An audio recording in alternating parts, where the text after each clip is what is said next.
Napangiti si Knox habang nakatingin sa kaliwa niyang pupulsuhan na may tattoo na ngayon. It was an infinity symbol with Axebella's name in the loop. Gusto niya magkaroon ng match ang infinity tattoo ng girlfriend niya, kaya nagpalagi rin siya. Tiyak na magugulat ng dalaga kapag nakita yon sa katawan niya. Noon ay hindi interesado si Knox na magkaroon ng tattoo. But after hearing Axebella's story behind her tattoos, he appreciated it and eventually became interested in getting one. At syempre, ang ipinalagay niya sa katawan ay ang sumisimbolo sa pagmamahal niya sa dalaga because he wanted to start another chapter of his life with her. Pagbaba ni Knox ng kotse ay nilingon niya ang bahay ni Axebella. Madilim pa rin doon. Hindi pa siguro nakakauwi ang pamilya mula sa pagbakasyon sa Tagaytay. 2 araw pa lang lumilipas pero miss na niya ang kanyang girlfriend. Kahit pa oras-oras naman silang nagkakausap sa telepono. Pag-akyat ni Knox sa kwarto niya ay nagtaka siya nang makitang bukas ang pinto. Kumunutan noon niya. Naisip na may nanloob sa kanyang silid pero agad din naburang isipin niyo na makita si Axebella na nakahiga sa kama niya. "Baby?" Umungol lang ito bilang tugon. Nakangiting umupo si Knox sa gilid ng kama at hinaplos ang pisngi ni Axebella. Her skin felt warm and soft just as he remembered. Alam niyang pagod pa ang girlfriend niya pero hindi niya mapigilang kausapin ito. Alam naman niyang gising na ang dalaga, tinatamad lang magmulat. "Baby, I thought bukas pa ang uwi niyo. Nauna na ako umuwi. Sabi ko kina Dad, pinapatawag ako ng FAF bukas ng umaga. They wanted to stay pa kaya ipinatid na lang nila ako sa driver." Sagot ni Axebella na inaantok na boses. Lumuwang ang ngiti ni Knox. "Bakit umuwi ka na?" Nagmulat ito na mamata. "I've been missing you." Yumuko si Knox at magang hinalikan ito sa mga labi. "May papakita ko sa iyo." Bumangon si Axebella at humiga sa dibdib niya. He showed her his tattoo on his left wrist. Our tattoos match. Nanlaki ang mga mata nito habang nakatingin sa tattoo. "You've got yourself a tattoo and it has my name on it." Natuwa si Knox sa excitement na nakita sa mukha ng dalaga. Sulit ang ilang oras na sakit na tiniis niya habang itinatattoo yun sa katawan niya. Hindi mo ba tatanungin kung bakit infinity ang napili kong simbolo ng una kong tattoo? Na mag-angat na tingin si Axebella, saka pa lang niya napansin na nangingilid na pala ang mga luha sa mga mata nito. Mukhang alam na ng dalaga ang sagot sa tanong niya. "Knox, I want to spend infinity with you, Axebella. If you're okay with a bad girl like me." Natatawa pero naiiyak na sagot nito. Of course, she was more than enough. She was everything he had been, everything. Waiting for his whole life. Nagising si Axebella na nakakulong sa mahigpit na yakap ni Knox. Antok na antok siya kagabi mula sa biyahe kaya hindi niya alam kung saang banda ng kwentuhan nila ng boyfriend niya siya nakatulog. Inalis ni Axebella ang braso ni Knox sa pagkakayakap sa baywang niya para makabangon. Napapalatak siya nang makitang mag-aalas 11 na ng umaga. Kailangan niyang umuwi agad dahil baka pauwi na ang parents niya. Marahan niyang niyugyug si Knox sa balikat. "Knox!" Umungol lang ito, 5 minutes. Napangiti si Axebella. Natulog lang naman sila kagabi na magkayakap pero kung makaarte ang binata parang pagod na pagod. Mabuti na lang at hapon pa ang klase nito kapag Lunes. Kung hindi ay hindi naman ito makakapasok. Dumako ang tingin ni Axebella sa pupulusuhan ni Knox kung saan nakalagay ang tattoo nito. May mainit na bagay na bumalot sa puso niya. She tracked the tattoo with her finger, realizing that what he said last night was not a dream, that he really wanted to spend infinity with her. Para sa kanya, mas mabigat pa sa engagement ring ang tattoo na yun at ang linyang sinabi nito sa kanya. Hindi nga siya nagkamali ng mahalin ng lalaking ito. Yumuko siya at binigyan ng boyfriend ng magaang halik sa pisngi. "I love you, baby." Napangiti si Knox. Hindi niya alam kung gising na ang binata dahil nanatili ito nakapikit. "I need to go home, Knox. Baka dumating na si na Daddy eh." Magkita na lang tayo mamaya. Tulog mantika ka pala minsan, natatawang sabi ni Axevela saka lumabas ng kwarto. Eksaktong palabas na siya ng bahay nang may nag-doorbell. Ang akala niya ay sina Merce yun. Kaya laking gulat niya nang si Jillian ang mapagbuksan niya ng pinto. Kumunot ang noon ni Jillian. Axevela? Nagulat siya kung si Jackson ay hindi siya nakilala. Paano si Jillian ay nalaman agad kung sino siya? You remember me? Ngumisi si Jillian. Jack keeps talking about you recently at pinakita pa niya sa akin ng picture niyo together. My brother is right. You're changed physically. Binunggo siya ni Jillian sa balikat at walang permisong pumasok ito sa bahay ni Knox. Anong ginagawa mo sa bahay ni Knox? Humalikip-kip si Axevela. Hindi makapaniwala kung gaano pa rin ka-arugante si Jillian hanggang ngayon. Hindi ba nasabi sa'yo ni Knox? I am his girlfriend now. What? How can a lame girl like you attract Knox? Ngumiti siya nang uuyam. Gusto na sana niyang kalimutan ang kasalanan sa kanya ni Jillian pero binubuhay nito ang galit sa dibdib niya. It was fun seeing my boyfriend chase after me, Jillian.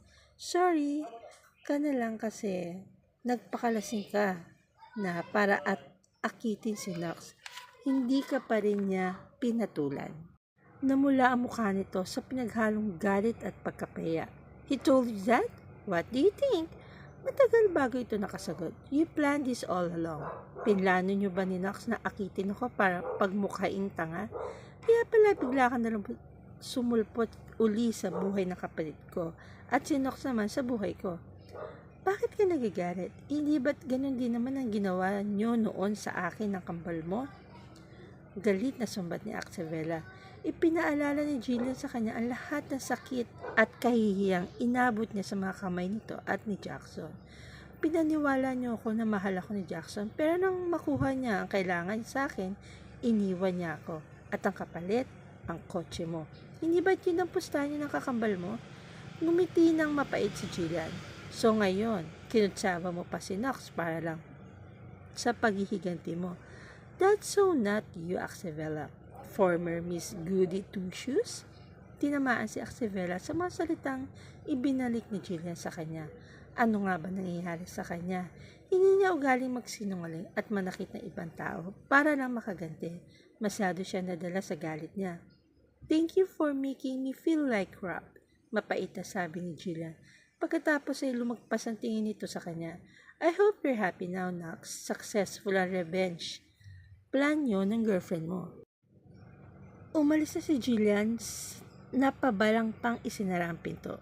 Pero hindi pa rin nakakilos si Axevela na nanlalamig bigla ang katawan nang maramdaman ang presensya ni Knox at alam niya narinig na binata ang lahat ng pinag-usapan nila ni Jillian. So si Jackson yung first love mo na nanakit sa'yo noon. Mahina pero galit na tanong ni Knox. Nasa likuran niya ito. Napapikit siya. Yes. At si Jillian yung sinasabi mo noon nakapusta ni Jackson. Tumango lang siya. Kaya ba ganun kalaki ang galit mo sa kambal na pati ako ginamit mo para mapaghigantian natin sila nang hindi ko alam? Naglakas loob na si Axevela na harapin si Knox. Malamig ang ekspresyon ng mukha nito at galit ang mga mata. I'm sorry, Knox.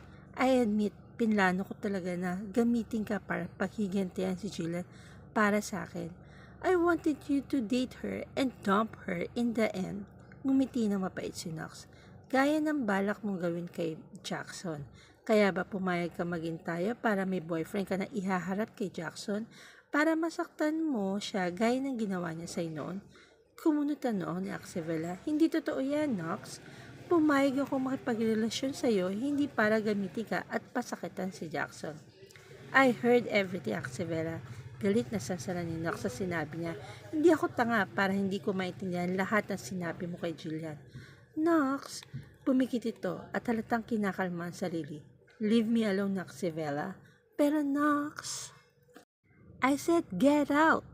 Wala na siyang nagawa kundi ang lumabas ng bahay.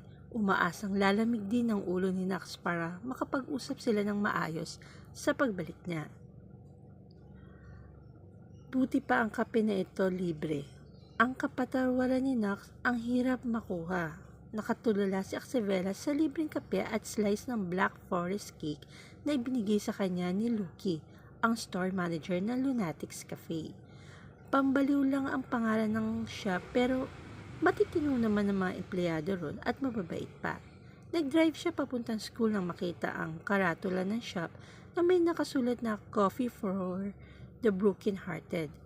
Nainganyo siyang pumasok doon at nagulat na lang malamang may free coffee nga talaga para sa mga broken-hearted at new customer ng cafe. Humigop na Axevela ng kape. Kahit paano gumaan ang pakiramdam niya. Kanina pa niya gustong umiyak dahil sa away nila ni Knox kanina, pero napipigilin pa naman niya dahil mainit na pagtanggap sa kanya ng mga tao sa coffee shop. Inaamin naman ni Axevela na kasalanan niya. Nagpadala siya sa galit matapos siyang insultahin ni Jillian, kaya gaya ng madalas nitong gawin nung nasa kolehiyo pa sila. Hindi tuloy niya napigilang magsinungaling para masaktan ito. Ang masakit lang, narinig ni Knox ang lahat ng iyon. Ayaw naman itong tanggapin ang paliwanag niya. Kung kailan naman graduation ko na bukas, saka pa nangyari ang lahat ng ito. Hey! Pag-angat ng tingin ni Axevela ay sumalubong sa kanya ang nakangiti mukha ni Jackson. Ngumiti ito pero malungkot iyon. Pagkatapos ay umupo sa bakanting silad sa tapat niya. Tinawagan niya ang binata kanina para makipagkita rito. May gusto kasi siyang kumpirmahin mula sa pinag-usapan nila ni Jillian. Tell me, Jackson, kilala mo na ba ako nung una pa lang? Alam mo na ako si Axevela, yung babaeng pinaglaruan yung nakakambal mo? Naghihinarkit na tanong niya. Marahang tumango si Jackson. Oo, sa party pa lang ni Ishi, alam kong ikaw na yun. Gustong maiyak ni Axevela. Ang bilis ng karma niya. Bakit nagpanggap kang hindi ako naalala? May pustahan na naman ba kayo ni Jillian? Umiling si Jackson, naging seryoso na. Bella? Umiling-iling ito. Axevela, aaminin ko. Nilapitan kita ng gabing yun para lang siguraduhin ko ikaw nga ang babae pinagpustahan namin ni Jill noon. Pero ibang Axevela na ang sumalubong sa akin nung kausapin kita. Naging interesado ako sa iyo kaya naisip kong magpanggap na hindi ka naalala para lang makapagsimula ulit tayo. Because believe it or not, I sincerely like you. Ngumiti siya ng matabang. Ang hirap paniwalaan, Jackson. Tumango-tango si Jackson. Naintindihan ko. Gago ako, Axevela. Hindi pa rin nagbabago yung Jackson na nanakit sa'yo nung college ka tayo. Nakita mo naman, di ba? Nagawa ko pang pagtripan si Knox ng birthday party ni Ishi. Pero unti-unti kong gustong magbago nang maging mas malapit na tayo. I wanted to be a better man for you. Akala ko kasi, totoo lahat ang nangyari sa atin. Yung pala, may bala ka lang paghigantian ako. Nasabi na pala sa iyo ni Jillian ng lahat. Tumango si Jackson. Congratulations, Axevela. You've successfully broken my heart. Alam ko mas masakit at mas malaki ang nawala sa iyo dahil sa ginawa ko noon. Pero maniwala ka, tagumpay ang plano mo. Dahil ikaw lang nag-iisang babaeng nagustuhan ko talaga. Nangilid ang mga luha ni Axevela. Nasaktan siya sa sakit na nakikita sa mga mata ni Jackson. Hindi mo dapat ako sinaktan noon, Jackson. Sa tingin mo ba, hindi ko pinagsisihan yon? Lalo na nung na-realize kong espesyal ka na sa akin matapos kitang iwan. Sinubukan ko mag-sorry sa'yo pero lumipat ka na ng school at hindi na nagpakita sa akin. Hindi na rin kita hinanap dahil alam kong masasaktan lang lalo kita. Nagkibit balikat ito. Akala ko, chance ko na bumawi sa'yo na magkita tayo. Yun pala, ako ang babawian mo. Nakita ni Axevela ang sarili kay Jackson nung panahong nalaman niya na pustahan lang pala ang dahilan kung bakit ito nakipaglapit sa kanya. He looked as devastated as she was during that time. Hindi rin nakatulong na alam niyang siya ang may gawa ng sakit at lungkot sa mga mata ni Jackson. Akala niya matibay na sikmura niya pero hindi pa rin pala kayang manakit na ibang tao para lang makapaghiganti. Dahil kahit nasaktan niya sina Jillian at Jackson gaya ng matagal na niyang gusto, hindi pa rin siya masaya dahil nawala naman sa kanya ang pinakamahalagang tao sa buhay niya, si Knox. Napaiyak si Axevela. I'm sorry, Jackson. Sinadya kong paglaruan ng feelings mo para paghigantian ka. Pero hindi ko inakalang kapag totoo pala nagmamahal sa iyo, yung nasaktan mo, masakit din para sa iyo. Tumango si Jackson. I know. That's how awful I felt after leaving your broken heart before. Pinunasan nito ang mga luha niya gamit ang mga daliri nito. Don't cry, Axevella. I deserve this heartache. So does my sister. But you don't. Let me help you this time.